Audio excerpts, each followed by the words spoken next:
Nuestro siguiente tema es osteoporosis, una enfermedad pediátrica con repercusión geriátrica.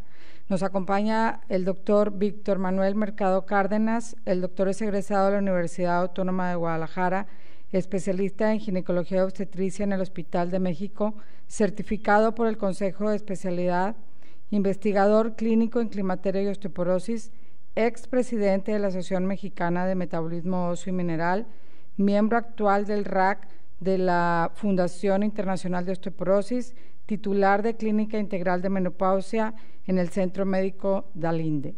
Muchas gracias, doctor, por su participación en vivo el día de hoy.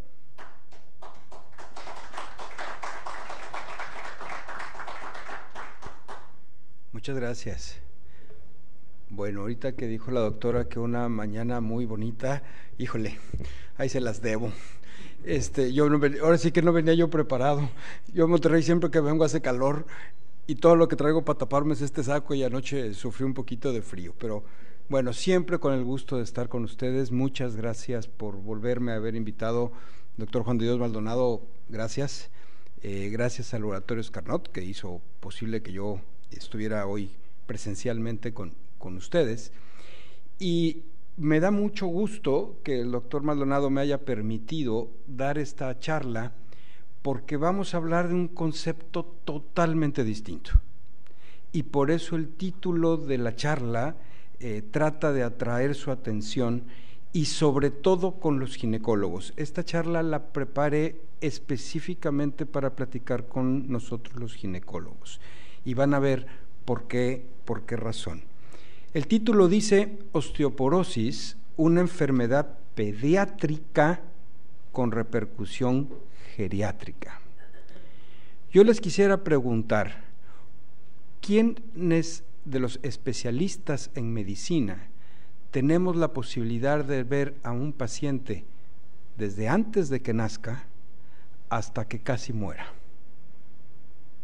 Si se fijan, los únicos que tenemos esa posibilidad en general en medicina somos los ginecólogos. Por lo tanto, nuestra forma de ver las enfermedades crónicas degenerativas debería de ser distinto. Tenemos la posibilidad, a diferencia de otros especialistas, de hacer medicina preventiva a lo largo de la vida de toda la mujer. Y esa es justo la idea de esta charla. La vamos a proyectar aquí, ¿verdad? Por favor, muchas gracias. Ok. Si nosotros vamos a hablar de esto, entonces tengo que hablar desde la consulta prenatal de una paciente. Es más abajo. Ojalá nuestras pacientes fueran a nuestro consultorio desde antes del embarazo. Pero la realidad que todos los ginecólogos vivimos es que la paciente llega ya embarazada, la mayoría de las veces. Afortunadamente, por lo menos en medicina privada, generalmente en consulta bastante temprana, en el primer trimestre, muy al inicio del embarazo. Bueno, pues si empezamos de ahí, las cosas van a cambiar. No cabe duda que la osteoporosis es una enfermedad que se repercute en la etapa geriátrica. Eso nos queda clarísimo. Y el doctor Murillo nos acaba de dar una explicación clara y precisa y concreta de esta situación. Eso no hay discusión. Pero lo que casi nunca discutimos es por qué está sucediendo eso a los 50 años o más. Nos queda claro, y si yo cierro los ojos y les digo a todos ustedes ahorita, piensen en una persona con osteoporosis, y cerramos los ojos, lo primero que pensamos es una gente mayor, sin duda. Y si les hablo de fractura por osteoporosis, cerramos los ojos y pensamos en alguien todavía más mayor. Pero ¿y si el problema empezó desde antes de nacer? Entonces las cosas cambian.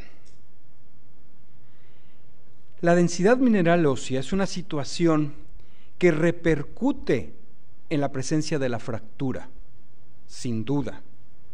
Entonces, una preocupación que tenemos que tener todos es mantener la masa ósea. Sabemos que la masa ósea se va a formar en la primera etapa de vida de la persona, hasta los 25 o 30 años de edad.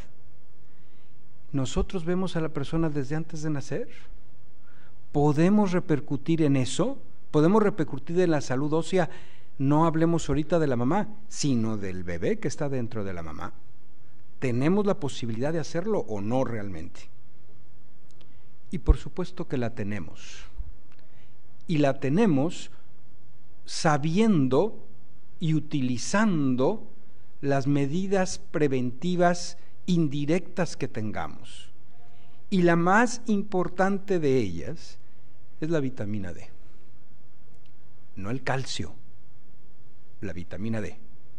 Porque el calcio depende del calcio en el hueso, depende directamente de la función de la vitamina D, no del propio calcio como tal. Por lo tanto, si estamos hablando, y el doctor Murillo lo acaba de decir hace un ratito, que la vitamina D es en realidad una prohormona, y además es una prohormona esteroidea, porque se puede convertir en piel, porque tiene dos hidroxilaciones, como estamos viendo aquí, una en hígado y otra en riñón, y tenemos a la hormona o prohormona activa, que es el calcitriol, y sabemos que esto lo va a hacer la madre en el momento que está en gestación. Tenemos que darle armas a esa mujer para que tenga niveles adecuados de vitamina D. Ya sabemos que por alimentación, ya sabemos que por exposición al sol, no tenemos las suficientes cantidades de vitamina D en el cuerpo. Esa mujer que está embarazada, ¿se expone al sol lo suficiente? ¿Se expone 20 minutos diarios al sol sin bloqueador y con lo más posible de ropa expuesta al sol? Por supuesto que no. Por supuesto que no. Y si vive en ciudades como la mía o como la de ustedes, por la pura contaminación, se disminuye la producción de vitamina D en piel hasta en un 90%. Por eso vemos este mapa de vitamina D en el mundo, donde hay una deficiencia generalizada de vitamina D en el mundo. Tenemos sol, sí, pero el sol está allá afuera, nosotros estamos acá adentro. ¿Ok? Eso hace que tengamos una deficiencia importante de vitamina D. La melatonina, los bloqueadores solares, la edad, las propias enfermedades crónico-degenerativas hacen que no tengamos suficientes cantidades de vitamina D. Entonces, cuando una mujer, por jovencita que sea, se quiere embarazar o ya está embarazada, tenemos que pensar en nuestra cabeza que muy probablemente tenga deficiencia de vitamina D esa señora. Y si esa señora tiene deficiencia de vitamina D, su producto lo va a tener, sin duda. Estos son los requerimientos de vitamina D por edades, vean por favor. De los 0 a los 12 meses de nacimiento, la mujer debería de tener por lo menos 400 unidades diarias de vitamina D. De los 1 a los 13 años, 600. De los 14 a los 18, 600. Y así sucesivamente. Y en el embarazo y en la lactancia se incrementan las necesidades de vitamina D.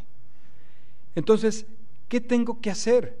Si sé que por alimentos y si sé que por exposición al sol vamos a tener deficiencia de vitamina D, lo que tengo que hacer es suplementarla. Y pensar en la suplementación en etapa temprana. ¿A qué me refiero con etapa temprana? Si se pudiera, desde antes del embarazo. Si no, en la primer consulta que tiene esa mujer embarazada. Ahí yo lo que debo de hacerle es una determinación de 25-hidroxivitamina D. Sin duda.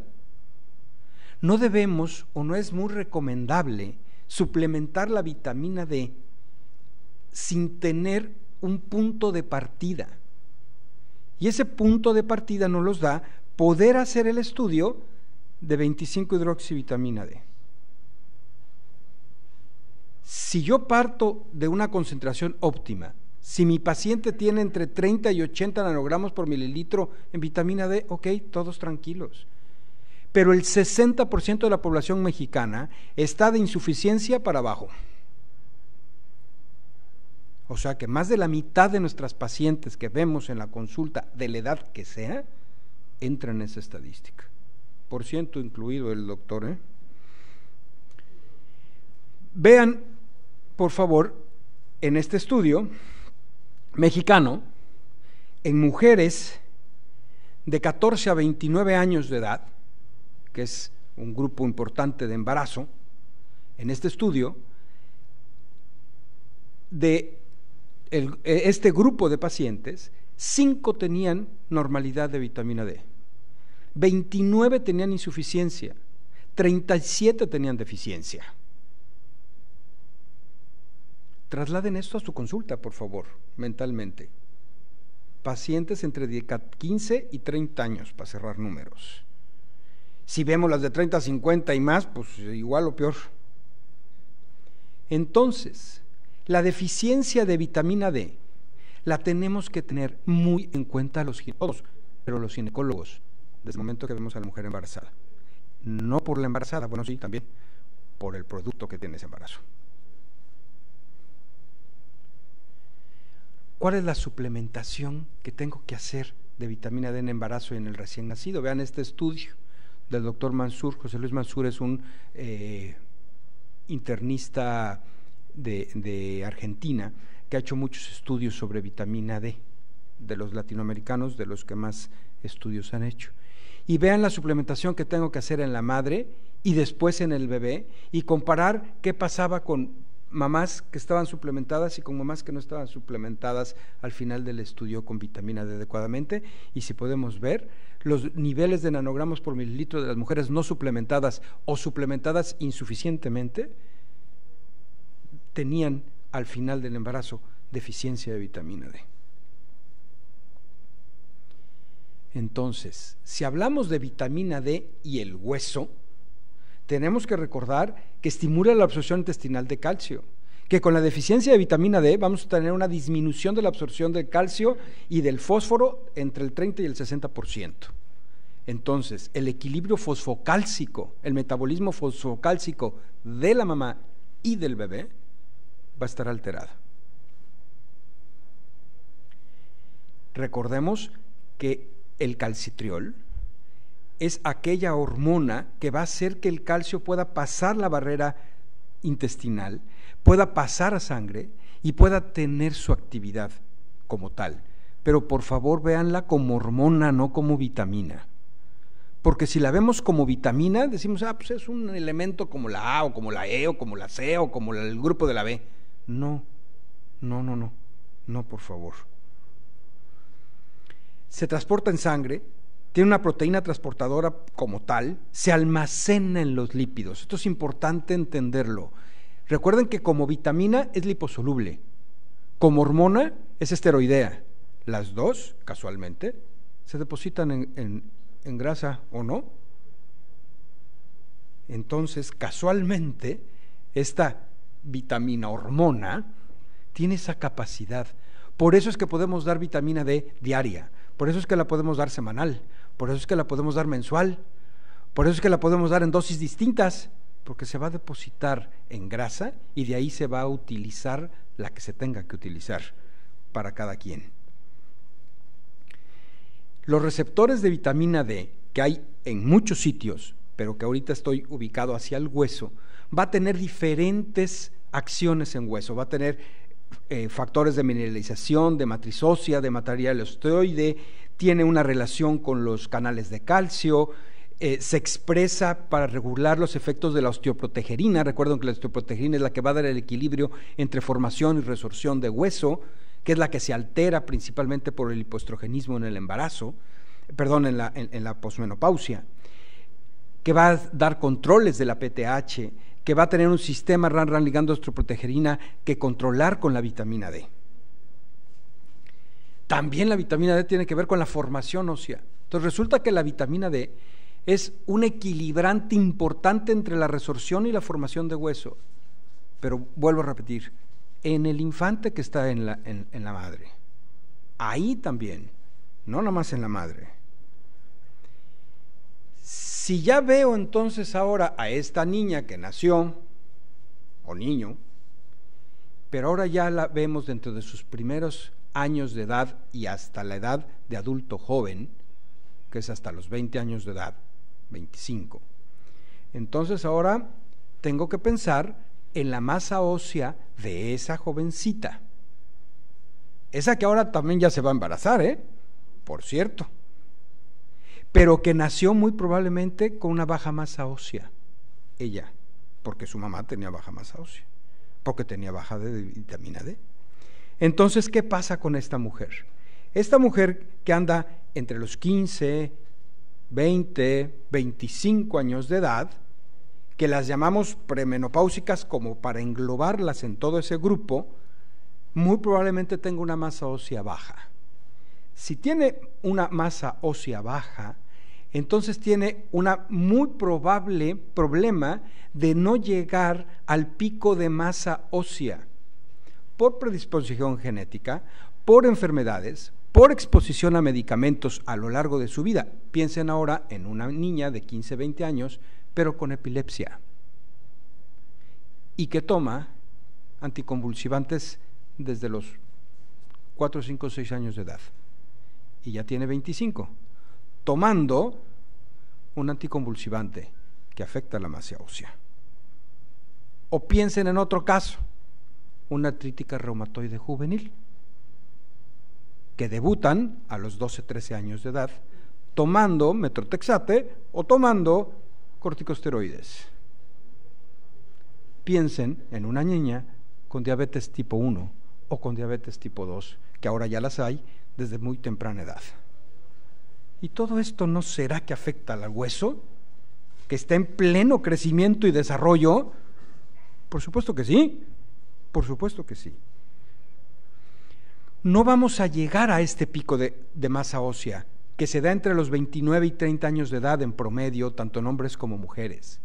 Entonces, cuando nosotros pensamos en la osteoporosis a los 50, pues resulta que esta mujer empezó con problemas desde su embarazo, desde que ella estaba gestante, y ya cuando llega con nosotros a los 50, muy probablemente su pico de masa ósea no está adecuado, muy probablemente. Y no le hemos hecho ningún solo estudio, ni un solo estudio le hemos hecho a esta mujer pensando en su hueso, porque es joven, y pensamos que si es joven, pues está sana del hueso. ¿Será que está sana del hueso? En general, no hacemos densitometrías óseas en mujeres jóvenes, muy cierto. Pero si vemos toda esta situación a lo largo de la mujer, y aunque sea una mujer relativamente joven, pensamos que tiene la posibilidad de tener una baja masa ósea, deberíamos de hacerle una densitometría ósea. No para hacer un diagnóstico precisamente, sino para saber cómo está su masa ósea en la edad pico, o sea, alrededor de los 30 años de edad. Pero por favor hay que saber leer esa densitometría. Esa densitometría no se lee como la de la adulta. Esa densitometría se lee en Z-score. No tengo apuntador, pero el Z-score que vemos allá en la parte roja, tenemos que ver el Z-score en esa paciente, en esa mujercita joven, para saber si no está por debajo de -2. Si está por debajo de -2, ya sea en columna o ya sea en cadera, me está gritando esta jovencita que tiene una baja masa ósea y que muy probablemente no llegó al pico de masa ósea. Y si tiene menos de 30 años, definitivamente no llegó al pico de masa ósea. Entonces, tengo que considerar esta situación. Tengo que estimular la formación de masa ósea de esa jovencita. ¿Cómo? Con ejercicio. Muchas gracias, muy amable. Gracias. Esto es lo que estábamos viendo aquí. ¿Ok? Vean L1, L4 con -2.3, si alcanzo a ver, o con -2.7 en el total de cadera, en una mujer joven. ¿Ok? Pero también tengo que pensar si esa jovencita tiene una pobre ingesta de calcio y de vitamina D, es sedentaria, toma alcohol, tiene historia familiar de osteoporosis, fuma. ¿Le suena a la juventud actual todo esto? Y no nada más a la juventud actual, pero bueno, echémosle la bolita a las jóvenes actuales, ¿ok? Y las aquí presentes mamás de gente joven, ¿qué estamos haciendo con los jóvenes? ¿Los tenemos encerrados en su casa, sin exponerse al sol, sin jugar, sin movilizarse, o no? Y hablo de niños de 12, 15 años de edad.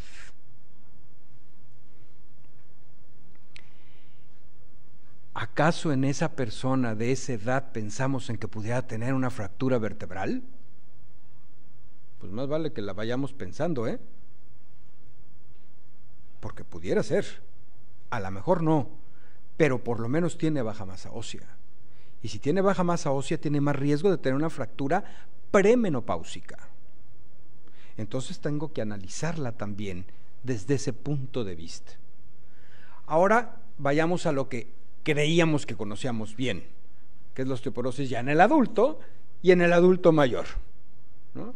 Pero no olvidemos toda la historia que ya les conté desde que esa mujer estaba en el vientre de su madre, o ese hombre también, Si hablamos de la mujer mayor, entonces tenemos una mujer mayor a 45 años que ya está en deficiencia estrogénica, que tiene o no antecedentes de fractura por fragilidad, que tiene quizá un peso corporal bajo, que tiene quizá antecedentes familiares de fractura de cadera en primer grado, recuerden que es madre o padre los que influyen directamente en esa posibilidad. Y entonces tenemos que clasificar a los pacientes, como bien nos dijo Alfonso hace un rato, en pacientes de alto riesgo, mediano riesgo o muy alto riesgo a volverse a fracturar o a fracturarse. Pero entonces ya aquí, ya en esta mujer posmenopáusica, ya no estamos hablando de prevención primaria, ya estamos hablando de prevención secundaria. Pero nosotros tuvimos la oportunidad de hacer prevención primaria desde que la niña estaba en el vientre de su madre y durante todo lo largo de su vida. Si vemos entonces a esta mujer ya mayor y hacemos la clasificación, entonces tenemos que recordar que hay una clasificación de mujeres posmenopáusicas con osteoporosis, pero también seniles con osteoporosis. No todas las mujeres tienen osteoporosis posmenopáusica.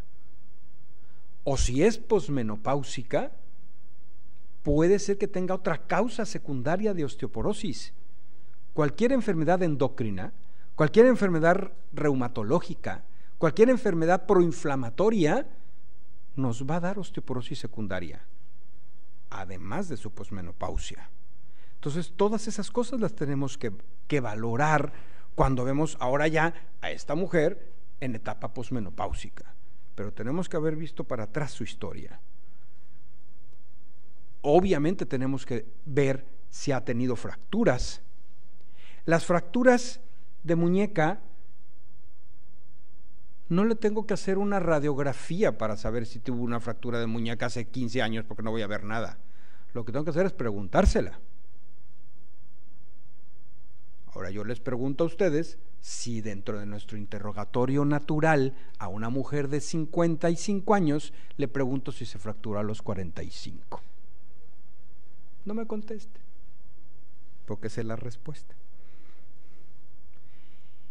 Y si tiene la fractura o no la ha tenido, pregúntenme si le buscamos intencionalmente fractura de vértebra.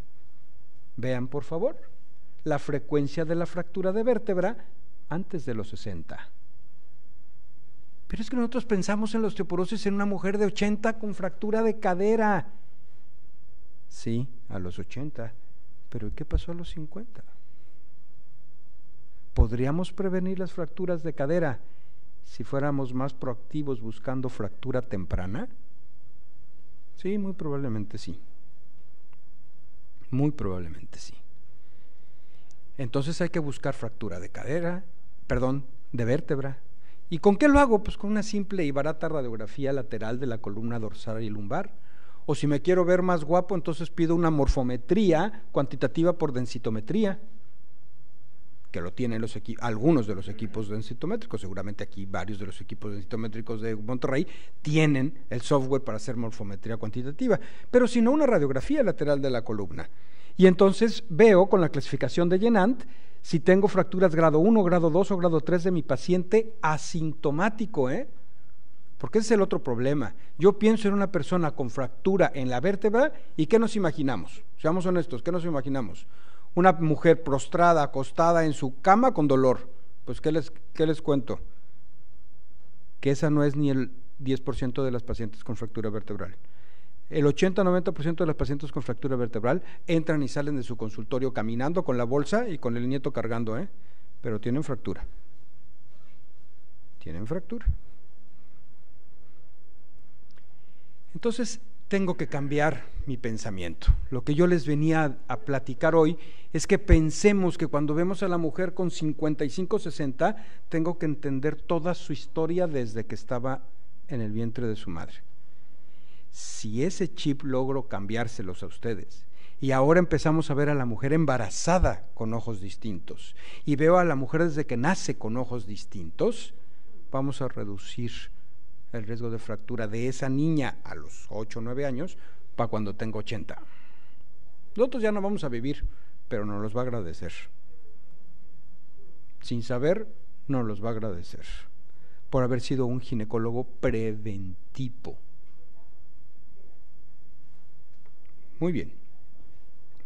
No quiero andar mucho en el asunto de tratamiento, porque sé que van a tener otras charlas de tratamiento, pero bueno, recordar que la suplementación con calcio y vitamina D es necesaria en todo paciente que está con tratamiento, y ya quedamos que en otras etapas también, que hay tratamientos antirresortivos y osteoformadores, ya nos habló un poco también Alfonso de esto, tenemos a los bifosfonatos, no voy a andar mucho, tenemos un tratamiento como es el ivandronato, y que el ivandronato nos va a reducir sobre todo fractura vertebral, sin embargo también tiene cierta reducción de fracturas vertebrales y no vertebrales, no tantas como los otros bifosfonatos, pero tienen cierto efecto. Y tenemos la presencia ahora de un producto que es ácido ivandrónico, ivandronato, pero con colecalciferol en la misma tableta, juntos, mensual. Recuerden que los tratamientos mensuales tienen mejor adherencia y disminuyen un poco los riesgos. Entonces tenemos ahora la presencia de esto, donde se valoró que la absorción del ivandronato no se altera, afortunadamente, con agregarle la vitamina D en la misma tableta, y por lo tanto este estudio valoró que la absorción del ivandronato con calcio es con vitamina D es exactamente igual que si no tuviera la vitamina D, y que la vitamina D tampoco se altera si se absorbe junto con el ivandronato. Entonces tenemos estos estudios de absorción donde vemos que la eficacia es exactamente la misma. Entonces, creo que me apuré un poquito, o vamos bien. Perfecto. Entonces, ¿cuál es mi mensaje final de esta charla? ¿Y por qué la llamé una enfermedad pediátrica, Juan de Dios, con repercusión geriátrica? Porque la osteoporosis es una enfermedad prevenible desde el embarazo y la lactancia. Si la vitamina D es una estrategia terapéutica de primera línea para la prevención y el tratamiento de la población en general. Detener la desmineración ósea, prevenir fractura y mejorar la calidad de vida de los pacientes es el objetivo primario del tratamiento, sí, pero también de la prevención. Los medicamentos de toma única mensual favorecen el apego al tratamiento y el costo a nuestros pacientes. La incorporación de colecalciferol previene la hipovitaminosis y permite llegar a niveles adecuados de vitamina D en los pacientes. Entonces, quisiera yo agradecer la invitación, en primer lugar. Al rato van a tener la desfortuna de volverme a escuchar un poquito más tarde. Espero no los aburra yo, con un tema totalmente distinto. Vamos a hablar de los fenicios, ¿verdad? Juan Manuel. Muy bien. Pero este tema me interesaba mucho platicarlo con ustedes, porque vamos a empezar a hacer mucho ruido con los ginecólogos para ver a la enfermedad con un ojo distinto, ver cómo podemos prevenirlo a lo largo de la vida, desde que la mujer está en gestación hasta que es una adulta y una adulta mayor. Y no olvidemos a los hombres, porque también, no olvidemos a los hombres, pero lo que pasa es que somos ginecólogos y nuestros ojos se van hacia las mujeres normalmente. Pues muchas gracias por su atención, les agradezco mucho y espero que en un ratito más nos volvamos a platicar. Gracias.